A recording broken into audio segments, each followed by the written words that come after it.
हे सुरर्षे, सत्कर्म का अनुष्ठान करो, तुम्हारा लक्ष्य सिद्ध होगा। सत्कर्म का अनुष्ठान करो। और सत्कर्म कौन बताएगा? कहते सत्कर्म बतावेंगे संत, साधव, साधु बताएंगे सत्कर्म। कौन से साधु? कहते साधु भूषणा। साधु भूषण शब्द के दो अर्थ हैं। एक तो साधून भूषयंती, असौ साधु भूषणा, भूषणा। इसका तात्पर्य साधून भूषयंती, साधुओं को भी जो सुशोभित कर दें, अर्थात साधुता के लक्षणों से संपन्न महात्मा, ये साधु मंडली के आभूषण होते हैं।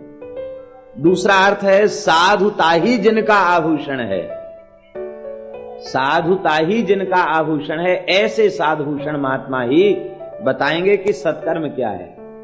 इसका तात्पर्य क्या है? इसका तात्पर्य यह है कि अपनी बुद्धि से निश्चित किया गया जो सिद्धांत है, जो साधन है, उसे सत्कर्म की श्रेणी में नहीं रखा गया। आचार्य जिसे कह दें, संत जिसे कह दें, उसे सत्कर्म कहा गया। शास्त्र जो है वो खारे समुद्र के समान है। शास्त्र खारे समुद्र के समान है, क्षार समुद्र के समान है, अपार जल राशि है, वो बड़ा स्वच्छ जल है समुद्र का, कचरा नहीं।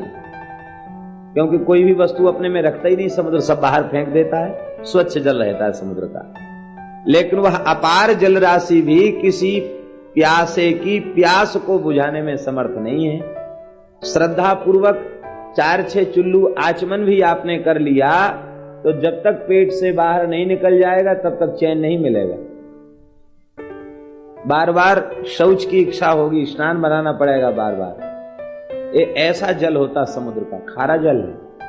और उसी समुद्र के जल को मेघ लेते हैं और जब वर्षा करते हैं तो कितना मीठा जल होता है। उस क्षारांश को त्याग करके उस मधुरांश को ही वे लेते हैं और मधुर जल की वर्षा करते हैं तो होई जलद जग जीवन दाता। वह जलद, वह बादल सबका जलदाता बन जाता है।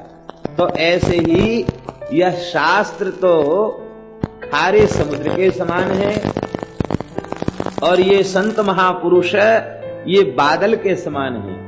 ये शास्त्र में से भक्ति का, प्रेम का, ज्ञान वैराग्य का, भगवत प्राप्ति का जो अत्यंत सरलतम साधन है, यही मधुरांश है। इस मधुरांश को ले लेते हैं और लेकर के फिर वर्षा करते हैं। मध्वाचार्य मेघ भक्ति सर ऊसर भरिया। मध्वाचार्य जी के संबंध में नाभाजी ने लिखा है, ये भक्ति के मेघ थे, इन्होंने ऊसर को सर बना दिया और सब सूख रही सृष्टि को शराबोर कर दिया भगवत प्रेम में। मध्वाचार्य मेघ भक्ति सर ऊसर भरिया। इसका तात्पर्य है भगवान के भक्त वही मेघ हैं। हो सकता है हमारी बुद्धि ने जिसे निश्चय किया हो, हम कोई सर्वज्ञ तो है नहीं, तो हो सकता हमारी बुद्धि का निश्चय अनुचित हो, गलत हो। इसलिए धर्म के संबंध में धर्मराज युधिष्ठिर ने क्या प्रमाण बताया? कह पंथा, मार्ग क्या है, किस मार्ग पर चलना चाहिए, यक्ष ने पूछा। तो युधिष्ठिर ने यही बताया, श्रुतयो विभिन्नाः स्मृतयोऽपि भिन्नाः नैको मुनिर्यस्य वचः प्रमाणम् धर्मस्य तत्वं निहितं गुहायां महाजनो येन गतस्य पंथा। महत्पुरुष संतजन आचार्य जन जिस मार्ग पर चल करके गए हैं उस मार्ग पर चलना है, अपनी बुद्धि से निश्चय नहीं करना। अपनी बुद्धि से निश्चित किया गया सत्कर्म भी सत्कर्म नहीं हो सकता, और संत कह दें कि ये काम कर लो वो सत्कर्म होगा।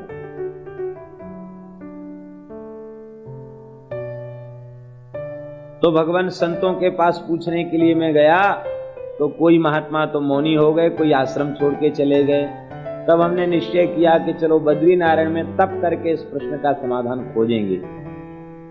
जिसके भीतर प्रबल जिज्ञासा होगी उसको समाधान मिलेगा। जिसके चित्त में प्रबल जिज्ञासा होगी उसको समाधान मिलेगा। संसार का कोई व्यक्ति समाधान उसे न दे सके तो भगवान प्रकट होकर उसको समाधान देंगे। श्री नारद जी, अंगिरा जी, सनकादिक सिद्ध सुखदेव जी प्रकट होकर के उसको समाधान देंगे। ध्रुव प्रहलाद आदि भक्त प्रकट होकर के समाधान देंगे। हमारे भीतर प्रबल जिज्ञासा का अभाव है, इसलिए ये विभूतियां आज भी विचरण कर रही हैं, लेकिन हमारे भीतर जिज्ञासा का अभाव है, इसलिए हमको यह नहीं मिल रहा। हमने सुना है कि ब्रज में एक संत विचरण कर रहे थे कि हमें कुछ साधन का मार्ग मिले। गिरिराज जी की परिक्रमा कर रहे थे तो नारद कुंड पर जाकर सोए। बहुत चिंता थी उनको कि हमको कोई महापुरुष बतावे कि हम क्या करें। बहुत चिंता में थे तो नारद कुंड पर जाकर विश्राम किया तो वहां नारद जी का दर्शन हो गया उनको स्वप्न में। और नारद जी ने कहा कि आज तक जितने महात्मा हुए हैं सबने एक ही बात कही है। क्या? बोले बस निष्काम होकर भजन करो, परम कल्याण होगा। नारद जी ये बात बता के गए कि सब संतों का एक ही मत है, निष्काम भाव से भजन करो, भगवान का नाम लो, महात्मा परम कल्याण हो जाएगा। ब्रजवास करो, नाम लो, इसी में कल्याण हो जाएगा।